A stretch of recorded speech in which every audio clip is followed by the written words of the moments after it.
They called him different, not cruelly, not always out loud, but in that way adults sometimes say things with their eyes. Milo was the one who didn't fit, the one who preferred patterns over people, silence over stories, routines over surprises. At family gatherings, the cousins ran wild. Milo lined up napkins and watched the ceiling fan spin. People noticed, but few understood, except for Grandpa. Grandpa never tried to change him, never asked him to join in. He just made space, real space, the kind where you don't have to perform to be loved. They shared quiet, they shared rhythm, they shared time. And then Grandpa got sick. The hospital visits came, then the whispers, then the waiting. And when the moment came, when Grandpa had just one thing left to say, he didn't speak to his children, or his wife, or the priest. He spoke to Milo, only Milo, and what he said would change how the family saw the boy they had called different. Because Grandpa didn't just see difference, he saw vision. And his final words, they weren't a farewell, they were a beginning. This is a fictional story rooted in emotional truth about legacy, perspective, and the quiet power of being fully seen. What did Grandpa say, and why did it matter so much? That part is coming, and you might carry it with you long after it ends. Milo didn't speak much as a toddler. When other kids were stringing together sentences, he was lining up toy cars by color, by size, by type. He didn't play tag. He didn't pretend to be a superhero. He paced, he flapped, he hummed. By 4, he was diagnosed with autism. By 5, some relatives had already started calling him quirky. By 6, others had started looking past him entirely. Family photos showed him on the edges of the frame. Birthday parties overwhelmed him. He spent most of his time in corners, not because he was being rude, but because that's where the shadows were calm and the lights didn't flicker. He wasn't a problem. He just needed a different kind of understanding. Grandpa understood. While others gave Milo space out of confusion, Grandpa gave him space out of respect. He didn't raise his voice to get Milo's attention. He knelt beside him, spoke softly, and waited. While the world buzzed with noise and rush, Grandpa matched Milo's pace. When Milo fixated on the garden hose for half an hour, Grandpa sat with him and watched the sunlight bounce off the water. They didn't say much. They didn't need to, because in the quiet, something grew. A trust, a rhythm, a shared language of stillness. And Milo, though he rarely made eye contact, always looked for Grandpa when he arrived, always knew which chair he'd sit in, always saved him a place. But nothing lasts forever. And when the silence began to shift, when Grandpa started missing days in the garden, Milo knew before anyone said a word. He could feel the change coming, and somewhere deep inside, he began preparing for something he couldn't quite name. It started with the garden. The hose lay coiled, untouched. The chair where Grandpa used to sit remained empty. Milo waited 3 afternoons in a row. Same time, same spot, no Grandpa. Then came the car ride, then the hospital room. Milo didn't speak. He didn't cry. He just stood beside the bed, watching the slow rhythm of Grandpa's breath. The machines beeped. The room smelled like bleach and winter. People came and went. Doctors, nurses, cousins with tear-streaked faces. But Milo stayed. And when the room grew quiet, when it was just the two of them, Grandpa stirred, barely.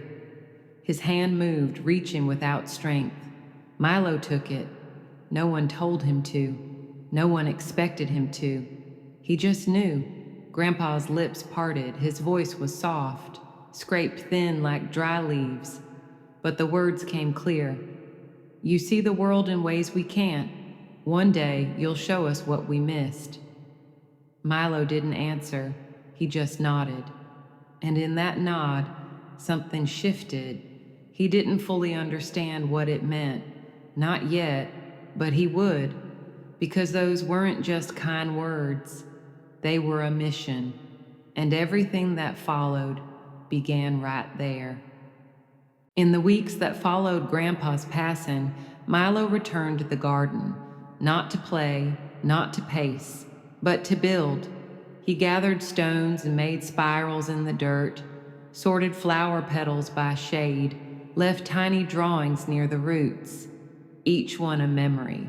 At first, no one noticed, but then Milo began to speak, not in full sentences, not even every day. But one morning at breakfast, he looked at his dad and said, "Chair's still there." Everyone froze. His mom dropped her fork. "What chair, honey?" she asked. "Grandpa's, in the garden." It wasn't just a sentence, it was a bridge, a spark. He began drawing more, pointing more. Then came questions. Then came insights. He started seeing connections others missed. Which plants bloomed next to each other? What time the sun hit the lavender when the birds arrived?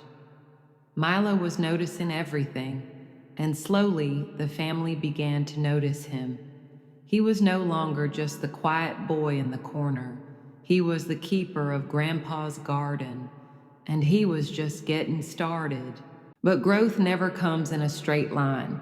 There were hard days, days when Milo wouldn't come out of his room, days when he ripped up his drawings in frustration, days when the garden felt too quiet, too empty. He still struggled with noise, still melted down when plans changed, still found it hard to explain what he felt. His mom worried he was slipping. His teachers grew impatient again. Some relatives whispered the same old things. He's regressing. Maybe it was just a phase. But what they couldn't see was that Milo wasn't breaking. He was learning how to rebuild with new tools. He started journaling and pictures. He created a memory shelf for Grandpa with labeled items. He even asked to visit the nursery to pick out new seeds, ones Grandpa never planted. He wasn't trying to go back to who he was. He was growing forward. And when spring came, the family saw something remarkable bloom in the garden, something they never expected. But that part, we'll get there. Because first, Milo had something to say.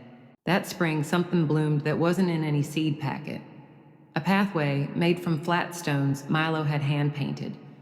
Each one held a word: notice, feel, stillness, love.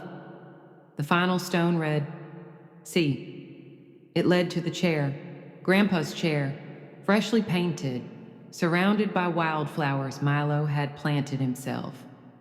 When the family gathered that weekend, Milo didn't say much. He didn't need to. He simply guided them down the path, let them stand in the silence he once shared with Grandpa. And there, taped gently to the armrest, was a note, written in Milo's neatest printing. I remember, I listen, I grow. No one spoke for a long time, because what could they say?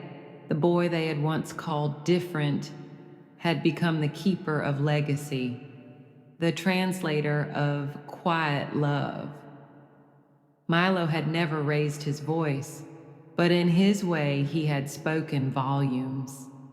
And what he would go on to say? That story was just beginning. There are children in every family who sit on the edges, who speak softly or not at all, who don't join the games but build their own worlds. They are not broken, they are not less. They are simply wired for wonder the rest of us don't yet understand. And sometimes it takes someone who sees with their heart to recognize the beauty in what looks different. So if you've ever felt unseen, or loved someone others didn't quite get, let this story remind you quiet love is still love.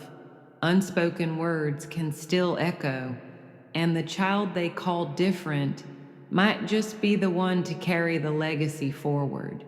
Share this with someone who sees differently. Subscribe to Able in every way for more stories that give voice to the quiet heroes around us.